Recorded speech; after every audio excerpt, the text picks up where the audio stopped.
Hello, everybody, and welcome to another edition of the Bengal Tiger podcast. I'm Matthew Brune, and joining me once again is Shea Dixon. Shea, it's Monday Mailbag, and yeah, we have a busy day ahead of us. Already a busy day on the Bengal Tiger site. Fresh stories up, and then we got Brian Kelly at 12, Kim Mulkey, I guess like 12:40, 12:45 or so, and then women's basketball starts their practice as well. But this is a football podcast, so we will be answering football questions here. Yep, big win for them, 34-31 in a back and forth affair with Arkansas. It was entertaining. One of the more entertaining games of what was considered to be a marquee weekend of college football, and that was the one nobody was talking about. Fortunately, LSU wins it. We broke it down in the post-game podcast with our reactions.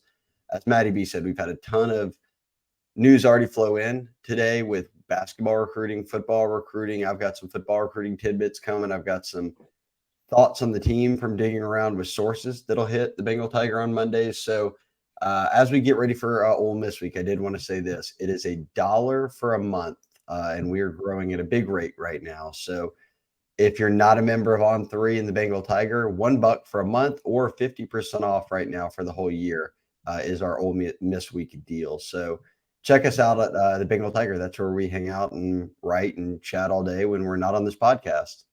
Yeah, and a big week, obviously, with LSU and Ole Miss, which we will preview plenty of over the coming weeks. So, I mean, just that alone, we'll get your $1 worth in all those stories we'll do, and then, like Shay said, 50% off for the year. Don't run those too often, so take advantage of that while you can. All right, Shay, you ready?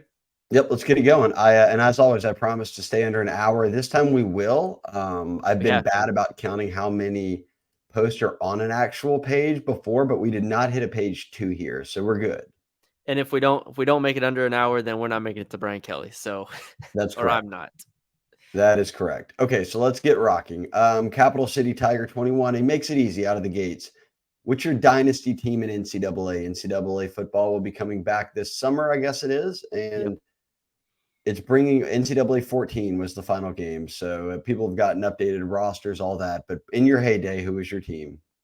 Um, So my old team, I'm trying to remember my old team, but my new team as far as like the past 4 years, and I don't play it too often, but I think the last 4 years it's been I started as the offensive coordinator at Louisiana Lafayette, and then I got the head coaching job at Georgia Tech, and we've been able to do some nice things. There are a couple 8-win seasons. We're pushing this year. I haven't played in like a month, but I think we're at like 7 wins so far. So Georgia Tech right now, head coach, trying to work my way up from there. But yeah, it's a tough battle with Georgia every year in recruiting. Yeah, actually, for Ole Miss week, it is a hat tip here to my buddy Matt Lowry, who he and I back in high school would be heavy on NCAA, and that was when you had to send in the memory card, Hmm. and they would put the names on it, and then they'd mail it back to you, and you could play. So we rocked it a lot then. So shout out to him for LSU Ole Miss week. But when I was after college, we had a dynasty league with all of our friends. Shout out Krusty League, and I was Pitt. And you never moved teams. We just kept playing over and Yeah. over and over. Built a solid little Pitt squad. Never won a natty, but definitely got to some marquee near six bowls and maybe got to a natty. Didn't win, but I was not the best player, but not the worst. But Pitt was my team.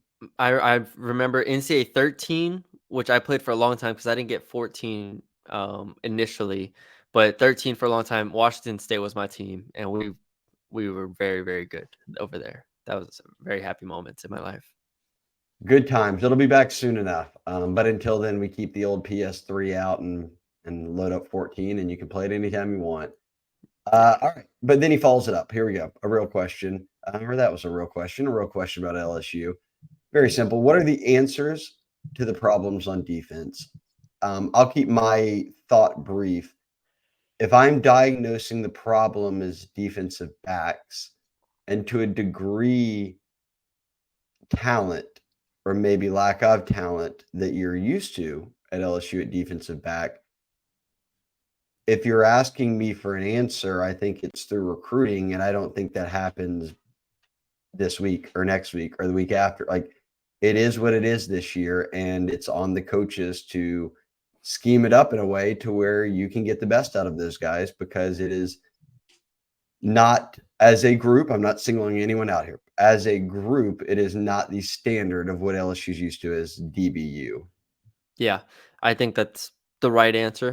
Defensive back being the problem, and now addressing a solution, which I think we have a lot of these questions in the mailbag because I skimmed them over beforehand. But I think this defense needs the defensive line to be even better than what it is right now. And I think it's a really good defensive line, but in order to make up for the shortcomings of the secondary, and I think the linebackers have been good, obviously, and we've talked about them at length. But regardless of how good the linebackers are, the defensive line has to be great for this defense to reach its expectations and to be at an SEC championship caliber.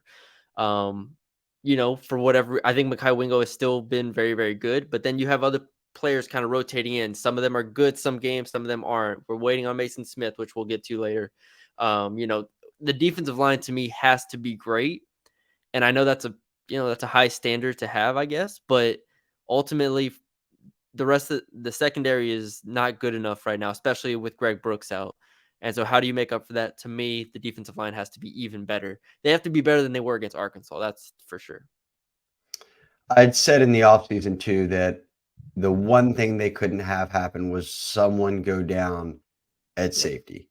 And obviously Greg Brooks having an emergency brain surgery is not I'm not trying to bring that into the conversation as anything more. Prayers up. Arkansas even wore the helmet stickers for him. It was a great tribute weekend. He was on the program. We hope the best for him, but expecting him to play this year is out of the question now. And you're with Major Burns and Andre Sam, who Brooks was the best player out of that group. So now you're going to have to figure it out from there. It'll be a question mark that I'm not sure beyond coaching is going to get a real clear answer unless we see somebody like an Ashton Stamps or Ryan Yates go freshman mode and beyond and start shutting things down. I Yeah. don't know, but it will. Each teams have deficiencies. Matty B. LSU's right now is defensive back, so it's just a reality of the situation. Yeah. Mason Cox with neighbors in BTJ. Shout out Brian Hubbs Jr. Likely leaving LSU after the season. Do you have concerns with who will be the next to emerge out of the receiver room? It feels like we have a lot of talent, but nothing proven. Here's what I will say about that. One, maybe Brian leaves after this year. Maybe he comes back. Let's presume both go. I have never once ever worried about LSU's receiver talent. They have plenty of guys who can step up and play into big roles. And a year ago, I mean, Brian Thomas right now in 4 games has surpassed his entire production from last season. So even if guys aren't playing right now or don't get a ton of run, they will be put into bigger spots next year. And in my mind, they won't skip a beat. Byron Lacey's coming back, or at least can come back, correct? I believe. He's a senior, but I don't know if he's like a COVID year. super senior Yeah, or we'll see. what. But Shelton Regard Sampson, Hilton, Kyle Yeah, Parker, Parker. Jalen Brown, Preon, you've got Ibieta. Yeah, You do have some Aaron freshmen Anderson. obviously coming in right now in this class. You'll have some options. If they have to have a portal guy, they could maybe find one. I think maybe the storyline that's intriguing becomes Brian Thomas and whether he Yeah. stays or goes. Yeah, definitely. I do think it would be smart of them to take one transfer receiver, whether he stays or goes. I think you take a big swing.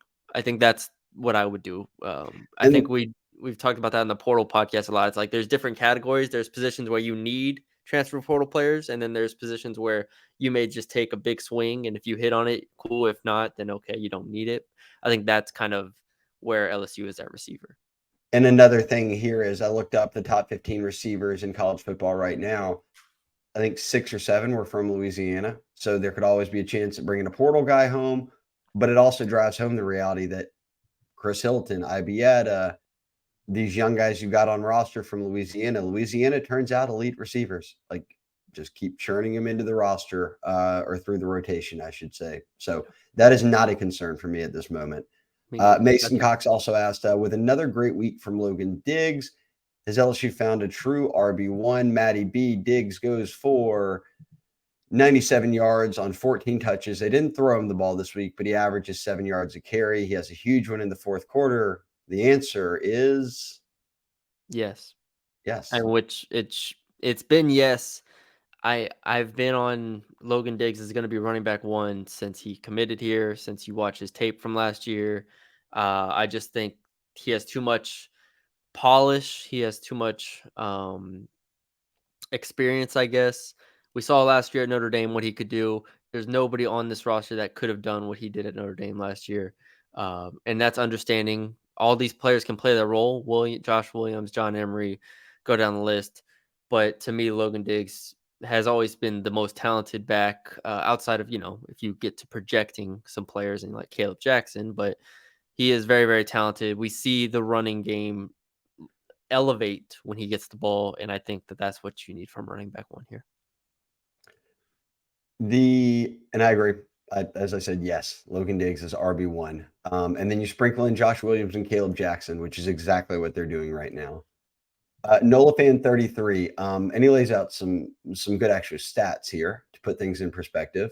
What do you guys think is the issue, or what would you change with LSU's third down defense? I charted the game, and Arkansas averaged about 5 yards a play on first and second down, but 11 on third down. LSU is currently 102nd in the country in opponent third down conversion rate. And then he says, I'm not advocating to bench Mason Smith, who's coming back from this injury, and it's very clear he's Matty B needing some time to shake off rust. He doesn't look like maybe the expectation would be, but there's time. But he says, is it time for Jordan Jefferson to play a bigger role, who has played very well coming off the bench behind Mason? And he said, I've always thought for the defense to play to reach its potential, Mason needs to play his, but the future of the season may not matter if they don't take care of the present. So he touched a little bit on what you just said about defensive line needing to be better. But third down defense, and maybe just not even specific to Arkansas, but your thoughts on it. And is it just tied to, if he's saying they're chunking out big plays, is that defensive backs?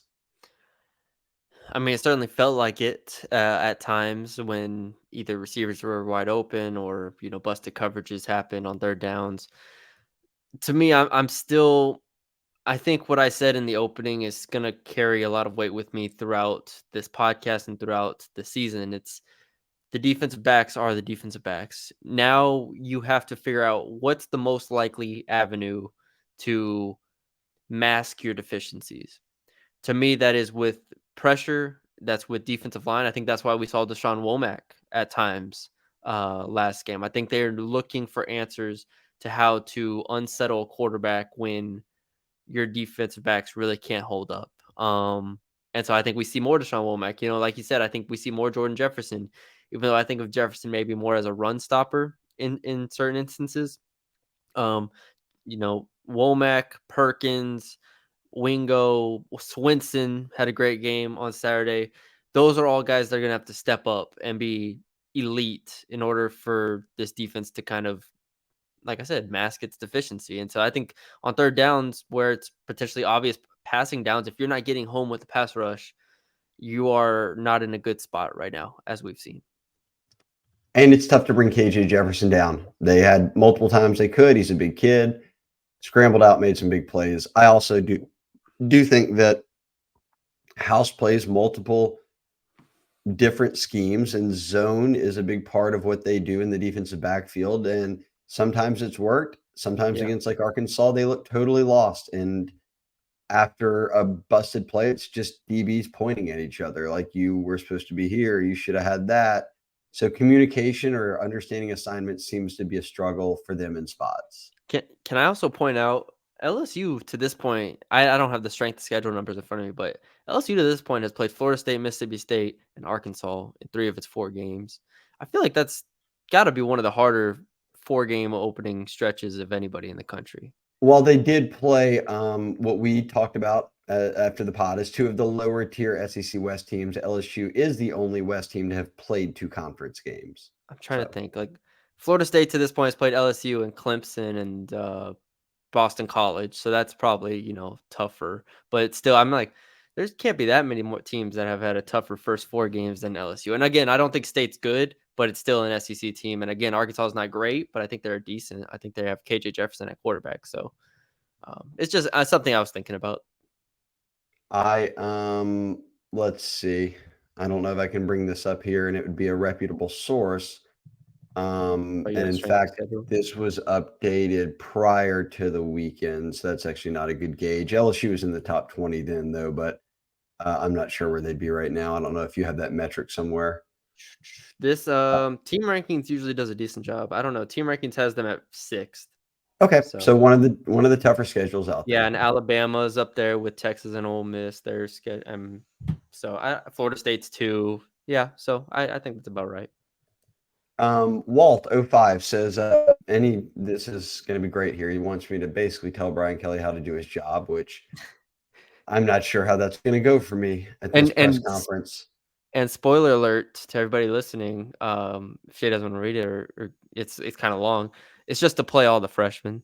So there you go. That's the solution everybody has. Yeah, there you go. Spoiling it for him. We haven't even gotten a freshman question yet, but it's coming, at least a little bit of one. Shay asked Brian Kelly, why is Deshaun Womack not starting? Why does Ovia Gofu play over Swinson? Why is LaTerrence Welsh not given an opportunity when the other guys in the secondary he says are no good? He's talking corners, I presume. Why Yeah. Emory is getting snaps over Williams and Jackson, and telling me better not take Whit Weeks out when Spates is healthy again. So yes, if I did all that, Brian Kelly, he wouldn't just need to take the week off because there would be nothing left for him to do. I've made all of his decisions for him. I'm going to just give very quick answers here, and then I'm going to let Matthew tell me where I'm right or wrong. Why is Womack not starting? Womack was great. He played 5 snaps. He had a pressure on each snap. He also played 5 times when we knew LSU knew that they were throwing the football. So he was just going to go get the quarterback. He does a very good job of it. That is a limited role that you put a young freshman in who is not ready to handle all the different responsibilities. And we saw it a year ago in the early stages with Perkins. I think that Womack trends up for more action, but starting, no. And I love Womack. He's my favorite player in the class. He's the highest ranked kid in the class, but that doesn't mean that right this second he needs to be starting. Why does Agofu play over Swinson? Because Agofu's a better run blocker than Swinson is. Swinson flashes, but again, a lot of it is when they're passing the football. Why Welsh is not given an opportunity? It's because he's not as good as the guys who are in front of him, or he would be given an opportunity. I don't think they're playing any favorites at a position where they struggle at.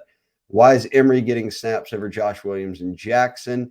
Emory got 2 carries. I'm not sure I'm considering that to be many snaps. Frank Wilson plays a rotation, and that's the reality of it. And his last question was, Whit Weeks better not come out off the field when Space is healthy again. I don't disagree. That's the one interesting one that we can talk about a little bit more. I do think I think they start with Weeks, honestly. Even with Spates back, I think they will start with Weeks and just work Spates into wherever. Yeah, obviously, Matt House, linebackers coach, has coached linebackers at the NFL level. I think he has a much better grasp on it than me, and obviously LSU fans do. I think there are probably situations where Whit Weeks maybe isn't perfect, and maybe in those situations, that's where you plug in Omar Speights, who has 40 something starts in his career. Like that's where having depth and having a rotation is a good thing. Like, I don't think we should be looking at that as Omar Speights coming back as being a bad thing. So I think everybody take a deep breath. Whit Weeks is really good. He's going to play a lot. I think he should start, but Omar Speights is someone that they need in this rotation, in my opinion, just because of his experience. And, you know, I think maybe there's definitely going to be things Whit Weeks doesn't do well that Speights can do. Sure. And people, armchair folks, and just, observers have said at times, Spates has not played well in a few of his starts. Well, he's getting adjusted to SEC play. He's been banged up now a couple of weeks. Let's see how he goes from here on out, because it is experience, and you'll take experience every day of the week. But speaking of weeks, will continue to play, and I will not be surprised if he's starting. So Yeah. we're with you there, my brother. Joe Rowe, with Mason Smith's slow start, any chance he comes back for another year to improve his draft stock? I don't see how he doesn't Yeah. at this stage, Matty B. It's not something I'd thought about, but if this is the production you're getting, he'd want more than that. And maybe Yeah, we get that. We're a quarter or what? A a third. third of the way through the season. Yeah. Regular season. Maybe his back 2/3 are great and he's positioned himself for that. But I do think that is now way more open for debate than it was before the season. Yeah, it's a really good question now, looking at it, because if his draft stock, let's say, let's say he has a solid back half of the season and he gets his stock to round 3, 4, They I would think he, tell him to come. LSU would make every pitch to tell him to come back. yeah, he comes back. I think if you're outside the top 2 rounds, I think he's probably coming back. So yeah, and I've made this statement before. I did, I remember looking it up when what was it, Jaquelin Roy, I think after his second year, I was like, defensive tackles, if you're not really good, they kind of drop a little bit. If you're not a top 40 pick, you can drop to around 4 very, very easily. So yeah, I think that's a really good question. And I wouldn't be surprised at all if he ended up coming back based on what we've seen from him in the first 4 games. But like you said, maybe he has a really strong second half of the season. I think he's just too talented to give up on this quickly. I'll skip real quick here and come back to Welcome to Death Valley just because we're going to continue a Mason Smith question here. Holy Bull said, I did want to ask similar to this about is it house or is it talent in terms of, I guess, scheme or just players on defense being an issue. Yeah. And he asserts that we have 2 good players on defense. Jefferson's close, but Wingo and Perkins are it. So I'll ask this. How much was Mason Smith being a bust this year hurt us? I think too early to call a bust. I think it's very much fair to say that he's shaking off more rust and playing a bit. He's slower to catch back on than we anticipated. How much has that hurt them? It hasn't helped, but I also think that the emergence of a guy like Jefferson is, softened that blow a bit, if you will. Yeah, I think that's right. For Mason Smith, like it feels eerily similar to the Keyshawn Butte situation where they were hurt throughout fall camp and clearly said they were not right coming into the year. In fact, so much so that Mason Smith wasn't going to play the Florida State game even if he was healthy or even if he was cleared, cleared by the NCAA, but that is. So it's like these players, Mason Smith to this point has been cleared for what, 3 weeks at 100%, let's say. And I don't even think he was 100% for the Grambling game. Like, I don't know how long he's been 100%, but it's been very limited time. And that much weight, that much body moving at not 100% is not going to yield positive results here. So, yeah, kind of going back to the last question is there is a good chance I think he comes back for another year, rehab, get back to 100% and kind of go from there. Maybe he hits 100%. I don't know, going into like the Army game or something like that.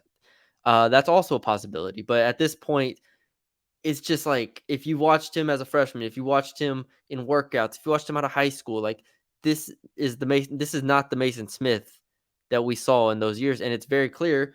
It looks like a guy that was hurt 3 weeks ago because it was a guy that was hurt 3 weeks ago, and it's a guy we saw in fall camp go down twice while he was trying to come back, and then didn't participate with the team for the rest of fall camp. He was doing individual drills. So it's like this all makes sense. Now again, it's frustrating for fans. I understand that, but I'm not calling him a bust because he's hurt. Like that's just sports. That's sports. And we see Keyshawn Butte right now for the Patriots. Boom, he's back to 100%. Right, he's playing on NFL roster. And I know Holy Bull's being Holy Bull. He's just shooting it straight. I do think they have more good players on defense than just Wingo and Perk. They've got Yeah. a number of guys that are very good players, but there are some deficiencies. Bourbon and Cheerios, longtime listener, first time caller. Love the show. Thanks for taking any of my questions. And of course, I'll Did you have want to? 3 of Did you them. want to go back to Welcome Death Valley first? Yes. Sorry. Good call. He asked the same thing similar. Is it scheme or is it players not executing? This looked like the second half against FSU on Saturday, but a much less talented opponent. Where are the answers? And I think that you summed it up well in the beginning. If you're not having more from the pass rush, then you're more susceptible to getting burned in the passing game, and that your passing woes defensively in the defensive backfield are your biggest issue right now. So it's a marriage of everything, obviously, when you've got 11 guys out there. But I think Matthew was right. It's the more you can get, and I think they have a very talented front seven. The Yeah. more those guys can get pressure and you dial up pressure, the less that you're going to put a burden onto the shoulders of what's considered to be your weakest link back there. Yeah. And just I think they're gonna continue to try to blitz here and there. Like they're gonna mix things up. This is a much different situation than they were in last year where again, Gardner and JBC or Jarek Bernard Converse, they weren't perfect. They weren't NFL corners. They weren't these 5-star guys coming in, Derek Stingley shutting everything down, but they played their role in a very, very effective way. Jay Ward played his role in an effective way. You lose those guys, and I said it throughout the offseason. We kind of took it for granted what those guys did from the transfer portal. You can't just hope that you get that every year, and they have not gotten that this year. So we'll see. I still think Denver Harris is a fine corner. Zy Alexander has, I think we have a question about him coming up, so I'll talk about that a little bit. But yeah, that's kind of my thoughts on it. Bourbon and Cheerios said one word to describe our third down defense. It is what it is at this point? Question mark. I don't know. One word. Is it is what it is at this point? I will. My one word will be. It's two words. Conversion goal. And I often like to look at stats, and I think they tell the tale more often than people want to say that they do or admit. And a year ago, the third down defense was not great. It was on the back half of the SEC. They allowed a 39% conversion ratio. That was 9 out of 14 teams. This year, currently, they are allowing a 44% conversion rate, which would be 12th out of the 14 teams, Kentucky and Vanderbilt being the only ones worse. You'd want improvement, so you'd want to be better than 39% like you were a year ago. Well, if you get better than 39% right now, that would trend you to the middle of the conference. That for me would be probably the ceiling we're looking at. So I don't know how to, I'm not telling you how to fix it. I would just say my goal, my word would be conversion rate, or and it's two words, but I'd like to see that improve over the next month to where it was under 39%, which would mean you're getting better than you were as a whole a year ago. Yeah, my word would be disappointing because we heard Matt House talk about it so much, and y- we hoped with the experience at linebacker, the experience on defensive line, that they would be able to get some stops. They haven't yet.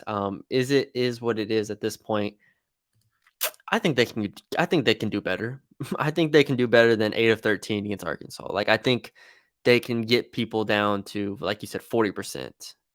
Now it's kind of time's running out, and they haven't played, Army and Georgia State yet. They didn't have those two games as tune-up games to where they're holding those two teams to like 3 of 14 on third downs and inflating the stats.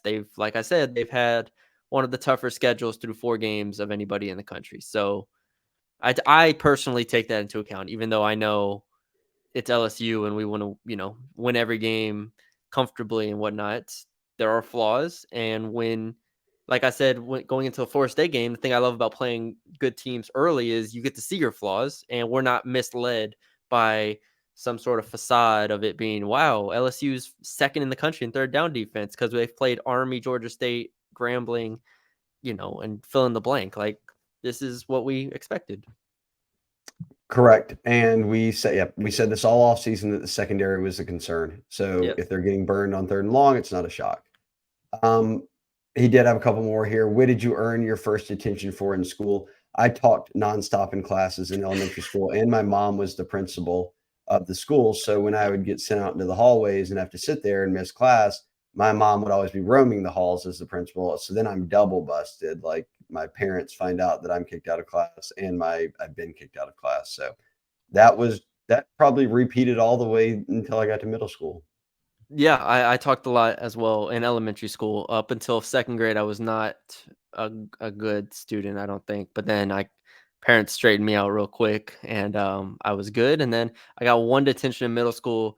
It's because, long story short, the teacher, you have those cool teachers you're cool with, and then you keep joking with them, and then they're like, "All right, you need to chill," and then I didn't chill, and then so he's like, "All right, No chill, and there's." Matthew went to detention. I was like, "I thought we were cool," and then it's like, "No, okay, we're not that cool." Okay, there you go. That happens to Billy all the time on the board, I feel like. Good banter that turns sideways on him. Okay, and last one, he said, "What brand of binoculars is Bruni rocking for the press box? No free ad reads." What are you rocking, Bruni? Bushnell. Bushnell's a pretty popular brand. There you go. Bushnell. They're not a sponsor, but they work. They're not a sponsor. Hunter Fournette, can we get Bourbon and Cheer a special title for being the goat of mailbag questions? He's the only one we allowed to ask like 14 podcasts, so he's probably already got the title. Do you think they hate LaTerrence Welsh? That's strong words. No. Matthew, I go back to this when we talk about position, guys not playing and people wondering why. The coaches who watch every practice see it all. And there's something that leads them to believe that the right guys are playing. And I think you said it best. I've repeated it many times since then. You said in the offseason, they're going to find their two best corners and they're just going to stick with them. That's Denver Harris and Zy Alexander. Yes. Yeah. And you know me, I love LaTerrence Welsh. I gave up on the prospect of him being a starter on this team in the fall camp when we never saw him push for a starting job in fall camp. We didn't even see them, it was like Ashton Stamps passed him up in fall camp. So I never really thought of it. People are bringing it up now. I don't know why they're bringing up Welsh and not Stamps. I would presume that you would look at Stamps playing instead of Welsh. I love LaTerrence Welsh, uh, but I just don't think it's in the cards this year. Next year, it would be very, very nice if next year he was the starting corner, but we'll have to see. And to your point of coaches get to see every practice, yeah, and sometimes they're not perfect. Obviously, we've talked about it many times. Sure, they'll play the wrong player, or they'll not play a player that maybe they should be playing, but usually they sprinkle them in. Usually there's a sign in fall camp or somewhere that they could be playing Deshaun Womack or Whit Weeks or these guys. Ashton Stamps. LaTerrence Walsh never really got those looks to me. So I don't really see that being in the cards this year. I'm with you. I'm with you. Mr. Virgo asks, is there any way the defense can improve? I think we've talked about it. Yes, pass rush, and obviously just getting better in the secondary. And if they're going to be playing a lot of zone, communication. Guys cannot just be running free. Yeah. Luke Haas, true freshman tight end for Arkansas, running free all over the place, multiple times for touchdowns. So communication breakdowns, I think that's something Brian Kelly will harp on this week. Lando 25. Matty B, I'll give you this one. I believe the best start, he says, here's how he wants the starting D to look, in the front seven. Jefferson and Wingo in the middle. Womack and Swinson switching out on the edge, opposite of Perkins, who gets in there for the obvious pass rush stuff. And then Penn and Weeks at linebacker. And he would be benching Savion Jones, he says, but he says he does like Jones on the edge in obvious run situations. Yeah, it's probably a viable option. I don't know, Womack and Swinson basically rotating in the Jack linebacker spot. He's also benching Mason Smith here. And Ovia Gofu. So, yeah, he's benching a lot of players that potentially have talent. Yeah, I think one thing that is clear is, and he mentions it, like he said, and Savion Jones has gotten bigger, and he really put a lot of emphasis into being able to set the edge and know how to stop runs. You've got a group of guys who he's mixing in there, certainly that are not your D tackles, that are either very good pass rushers and get the backfield or very good run stoppers. And like the Ogofu would be in the run stopper, Swinson's your pass rusher, and so I think that we're just going to have to continue to see a rotation. I agree. I don't have too much more to add. I think you laid it out well. I think he laid it out fairly well. You know me, I've been a big Jordan Jefferson fan since he committed from West Virginia. Watch his West Virginia tape; it's tremendous. So, yeah, Jefferson being good is not a surprise. Wingo being good is not a surprise. Womack, we've said the whole time it's the Harold Perkins situation where they're gonna have to just figure out how to get him on the field, and that will take a few games. And guess what? It took a few games. Now he has 5 snaps. Next week he could be 10 snaps. You just kind of keep going from there. He said, what do we think of Denver Harris against Arkansas? He gave up a touchdown. He was there. I can't shower any of the DBs with any praise for our Arkansas game. Yeah, I can't either. But I think Denver's fine. He's going to keep starting. He's their best corner they have. Do you agree that Andre Sam's the best DB on the team minus Greg Brooks? I don't. Jeez. I don't even want to think about that. But I do think Greg Brooks was the best defense back on this team. Of I want course. to make sure But that beyond he says, is Andre Sam their best DB now? I'm probably still gonna go Denver Harris. Yes. I might go Zai too. Either They way. gave up a busted coverage, but he has had some plays. Yeah. Look, Sam's a 7th-year guy. He's smart. He'll know where to be, but he's also been a victim like Burns of taking some bad angles, missing some tackles. Yeah. There's a lot to clean up. All of those guys need to be playing better. So I think you can make a case for a number of them to say that they might be the best. The reality is all of them probably have to step it up a bit. And then he just said, even though the defense gave up a lot of points, I love the edge and attitude they played with, and KJ played out of his mind. And that all is true. I thought that LSU did have some, edge to him once again. And KJ Jefferson's a great quarterback, and he played very well. Give him kudos. Yep. Grape Swisha, does LSU have the best offense in the SEC? I think the answer after watching Ole Miss put up 10 on Bama is yes. And Spencer Rattler's played very well at South Carolina, but just doesn't have a lot of help around him. They don't have the talent LSU does. Yeah. So, yes. I hadn't thought about this. Yes, I think the answer is comfortably yes right now, right? They do lead the SEC in all basic passing and total offense stats. So, yeah. Yeah, I don't even know who's second. Ole Miss is probably second, right? Ole Miss, I guess he means the whole SEC. I don't know if he tossed Georgia in there, but Georgia, Ole Miss, probably, I guess Alabama's somewhere in the mix. Yeah, South Carolina's, like I said, South played all right. Yeah. Go 63. Any indication that we're going to start seeing more of Deshaun Womack? He had a nice sack against Arkansas, boosted the pass rush, could really help out the secondary. In passing downs, I sure hope so. I mean, he got 5 snaps and he had a pressure on all 5 of them, but they're going to bring him along slowly because he's not going to be someone who's going to be in there as a 3-down guy stopping the run for you. That's my take. I agree. I don't have anything else to add. We've talked about it. 5 for 5. What do you think the issues with Mason Smith? Seems like something's off. Matty B, you just feel like it's injury. He's coming back. It's like the Keishon Butte a year ago. Exactly. I don't think there's too much more to add to it. And he might not be the Mason Smith we want this year. There's a chance he gets back to it, but I don't know if, what that chance is. We'll see how it goes. It's not easy coming off an injury when you weigh 300 and whatever he weighs, and he is an awesome talent. So I've definitely am not giving up on him. We'll see just how he gets more comfortable as the year goes on. Santana, what's the word on Marlon Martinez and Mason Lunsford? These are a pair of offensive linemen. I'm just wondering who's the first after Lance Hurd off the bench. It would be Marlon Martinez, and I don't think Mason Lunsford really factors in right now. Yeah, I don't really think about those two at all. I think about the starters and I think about Lance Hurd. Those are your 6. Those are, even if somebody goes down, they're gonna shuffle it around to where Zalance Hurd comes in, Emory Jones slides in over like that. That's how they're gonna move things around.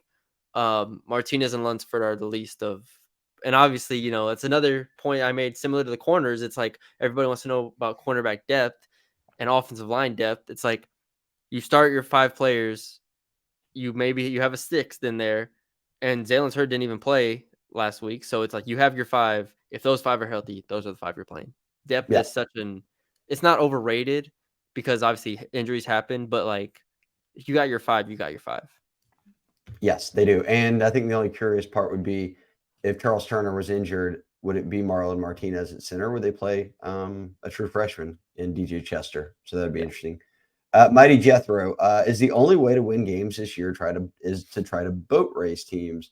Should we speed up the offense? I think they did speed up the offense in the Arkansas game. I think going tempo really helped them. And they started to kind of push that a good bit more in the second half. I don't think that LSU wants to rely on their defense right now to win them games. And I think their offense is built this year to be able to put up points and score quickly, which they did against Arkansas. So is it the only way to win the game? Maybe not. It is the probably preferred way to win the game is just try to score as much as you want and make some stops on D. I think a good question is, will LSU win a game this year where they score less than 30 points? And I don't know the answer to that. It's like, yeah, they could get in like a tight game with like Missouri or something where it's like 24-17, but I just think they're probably going to score 30 plus in every game pretty much. So I think that's how they're going to do it. And I think they play at a good pace. I like their pace on offense right now. How many See more we here. got here? I'll let you take this first one. Why is LSU from LC8? And he said that he was Ball State back in the day, Baller State on NCAA 14, won a lot of ships. Why is LSU forfeited punt returns, Matty B? We're sticking by our answer here. What do you think? They just want to get the ball to the best offense in the SEC, Shay. That's all they want to do. Just want to get the ball to Jay and Daniels and this awesome offense. That is what I presume to be the correct answer as well. Then he asked about Damian Ramos, who's been perfect this year on extra points and field goals. Can he become LSU's all-time leading scorer at his current pace? I do not know I what have the no record. idea. I don't know what You the should have records are. LCA, you should have given us the top like list of scorers all time and then showed us where Damian Ramos is. Should have given us this kind of context in your questions. That way Let we me could have answered see. it more quickly here. Instead, now Shay is on Google Okay, I'll give you at least this. trying to find it. I'll give you at least this. Let that be a PS. Career. Go ahead. David Brown Dyke made 61 field goals. Colt David and Cade York made 54. John Corbello, whose son Aiden's on the team now, made 50. Josh Jasper, Memphis native, fellow Memphis native like me, 47. And then Drew Alamon, 37. Kobe Delahousse, 35. So he's a ways away from those guys. So that So is what is a he at, like 12, 15? How many is he at? like for a career. He went 10 of 14 last year. Okay, And so he's then 5 he's and he's made 5 5 of this 5 year, this so year. he's He's 15. made 15.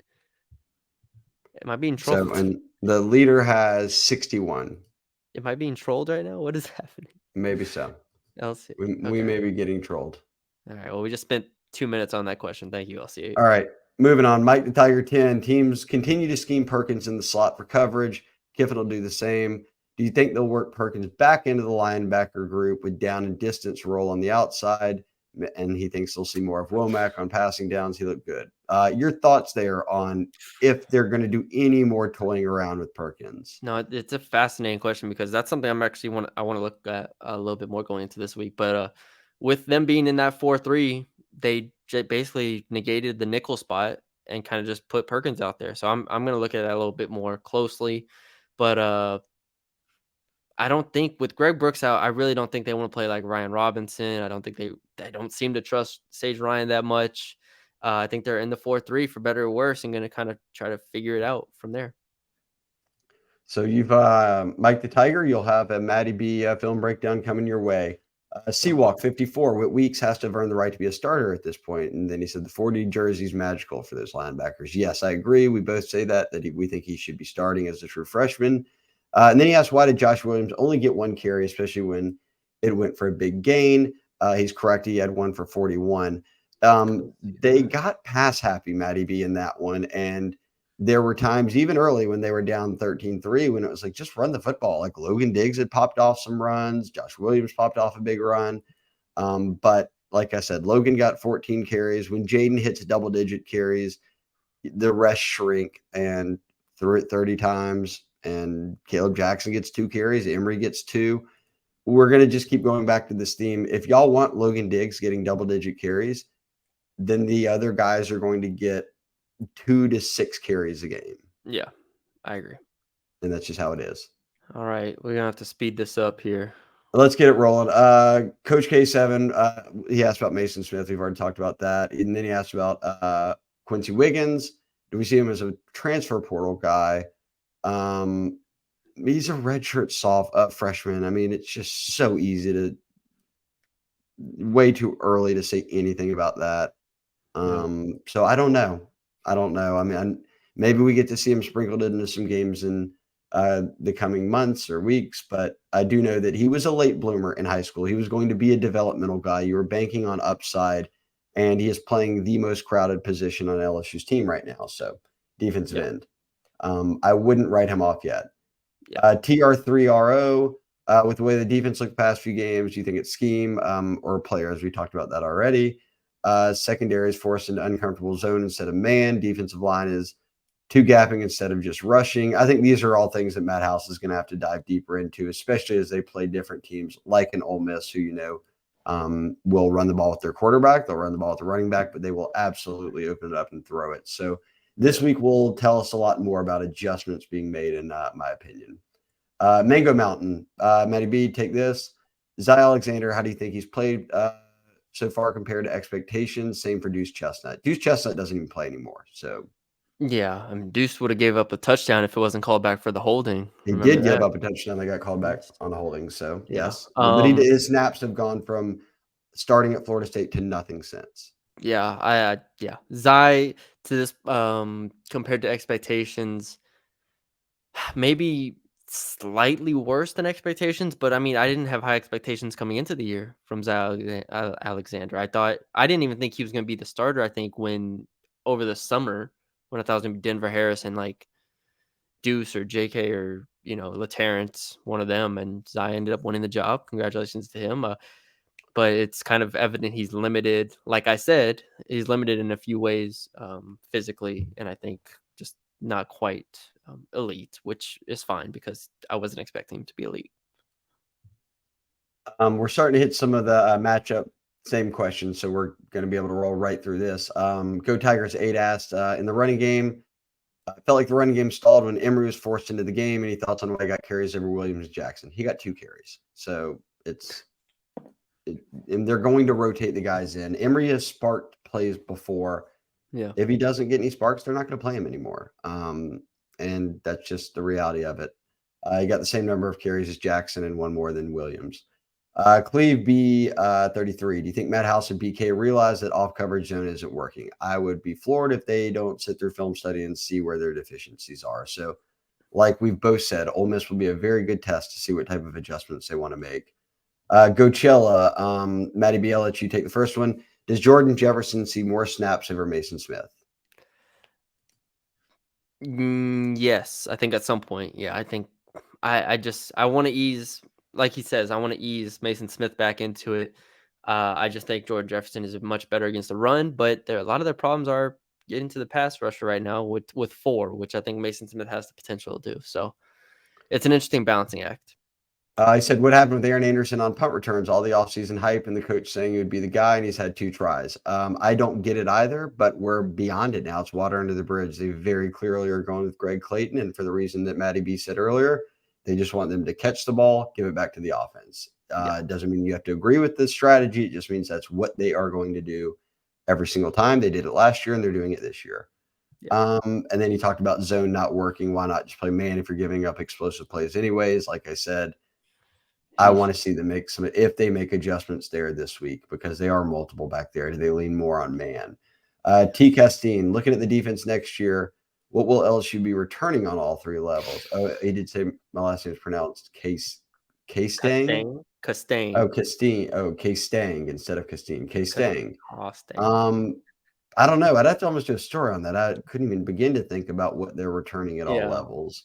I I'd don't. have to look at everybody's eligibility, which gets very confusing with the portal and Yeah, all of no. that. So that would be more of a story that we could come back and do for you. But I do appreciate, since you ask every week a question, I've gotten your name wrong every time. K-Stang or Kastang. Castaigne, I think. LWT, do you think the loss of Greg Brooks was shown on Saturday? Absolutely. He's the best player in your defensive backfield, and he didn't play. So 1 Yes, million percent. 100%. Tiger King 53. You guys taking the over for the Ole Miss game this weekend at 63? Feels like it could be a shootout. Matty B, early quick take thought. I saw it was what, LSU -3 over under 63. Everybody's saying how they're gonna hammer the over in this game. To me, that just means I'm gonna stay away from the over in this There game we go. because Fade the over. Let's get in on the under. I Shoeless Joe, did anyone ask BK at the end about time management? Had they just run the ball on third, they could have kicked field goals. Time ran out. People can slice this every way they want. The reality is that they were working it down to the end. They threw a no-risk pass out of bounds, basically, that if Malik wasn't wide open, then chunk it into the stands. Yeah. My only thing that Matthew and I sat there and wondered was, would they kick on third down in case it was a bad snap? They could fall on it, call a timeout, kick again. I know people said, well, they left time left. Okay, I mean, it was 5 seconds or whatever. They didn't Yeah. leave a minute. Yeah. I mean, ideally, I guess you just run the ball, get it down to 3 seconds, and call your timeout. Instead, they called the timeout early, or I guess after third down. So it was complicated. I feel like it was overly complicated. Like, it didn't need to be that complicated, but at the end of the day, you kick a field goal with 5 seconds left on the clock. I mean, that's a game-winning field goal. Yeah, Phelps said it was very less miles clock management. No, that less miles clock management is when you could have taken a field goal, but you throw it to the end zone with 1 second left, and Demetrius Byrd just happens to pull off a miracle grab for you, and you beat Auburn. That's bad Yeah. clock management. Jay Reyes, 1650. We'll go quick here. He just said that he didn't think the offense ran the ball enough with the running backs against Arkansas. I agree with him. I thought that early on they could have leaned more on the run game than they did. But all is well that ends well, I guess. I think they will start to run the ball more as the time goes on. And then he said, Matty B, the defensive line just kind of got dominated in the run game. We've seen this happen before. He didn't ask for a fix. Maybe just a quick thought from you on Yeah, and he said State. They Arkansas played averaged very well against the run.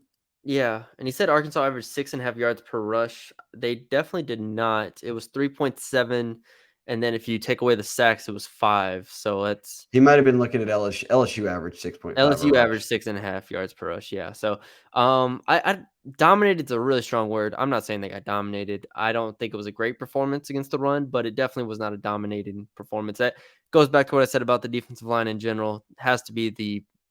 Has to be elite for this defense to reach where it wants to go.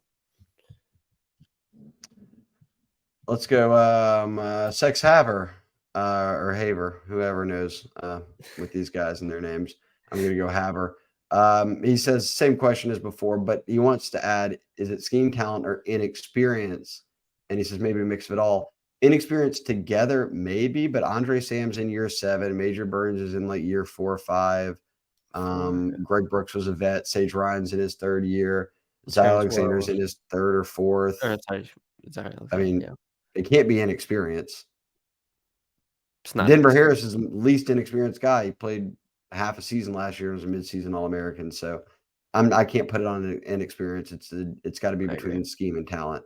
And then he asked a recruiting question that I'm going to save for the Billy's podcast when we knock out some stuff on thoughts on recruiting. LCA asked on third, have a No, he didn't timeout ask. left, He correct? didn't ask anything. He replied. That's why they threw the ball at the end zone to waste a few seconds. Did they have a timeout left? No, not after third down. Okay. Well, So they called the last time out after third down. Then they called it after second. Then on third down threw the fade, and then fourth down kicked it. So there you go. So that's why they didn't kick it on or fall on it, kick it on third, fall on it, whatever. They just wasted time. And then Shoeless Joe just replied. They argued more about the time management. People are very upset about that. And here we go, last two. How can LSU defend the middle of the field and maintain pocket discipline against Dart and Ole Miss? The space between the D-line and secondary against Arkansas is massive. It was easy throws across the middle, plenty of room for Jefferson to run. Matty B, you'll do some film breakdown this let me go weekend. watch I the will film. say this, that Jackson Dart can run the football, and he's also a big kid. So you're facing a kind of similar matchup this week. And just in my mind of the two quarterbacks who both will throw and run it and are big kids. It's a good point. I have to watch the film on Ole Miss. I mean, I've seen Ole Miss play, but it's a different feeling when you're watching the film. So good for Texas Tigers to point that out. And then wrapped up, CBobo48 just said, busted coverages, yeah, but excuse me, sometimes our DB's been in position and for opponents' explosive plays, do we just severely lack ball skills as a DB unit? Seems surprising with 5-star in Denver Harris and Zah's background with interceptions at Southeastern. That's the FCS level. You're stepping it up now. Zai was not getting tested like this at the FCS level. You watch his film, a lot of zone stuff. And look, Florida State, Deuce Chestnut got burnt for a couple TDs. He's not playing anymore. Denver Harris is now. Denver Harris was there in coverage. Look, Major Burns was in good coverage on one of the TDs that he had given up. Maybe it was State. Maybe it wasn't. Maybe it was Florida State. Coleman dunked on him. Yeah. But Brian Kelly talked about it becomes awareness. Not only getting your head around, but getting your hand in there, stripping the ball out, technique, technique, technique. Yeah. I think we didn't even have to do freshmen today. Everything was about the DBs fitting Matty B. It's what we said this offseason. The defensive backfield was going to be your concern. And if one of the Greg Brooks or Major Burns went down, it's a bigger concern. Greg Brooks is the more talented one. He went down. It's amplified the concerns. So none of this should be surprising. The staff knew it. Now you just have to see how you can get by. You know, my favorite part of all this is that LSU is favored this weekend. And if LSU wins this weekend, they then have Missouri, Auburn, and Army as their next 3 games. There's a realistic path here to being 7-1 on the season. And then go into a bye week, then playing Alabama. One game at a time. If you just listened to this Mailbag podcast, man, it is dire in Baton Rouge, but LSU is favored this weekend and could potentially be looking very, very good in a SEC West that is wide open, like we said. So positive vibes, Shay. All right, we got to go. We got Brian Kelly at 12. Let's Kim do it. Mulkey after that. Thank you all for your questions. Subscribe, like, comment, all that stuff. We appreciate y'all for joining us. Check out the recruiting podcast tomorrow.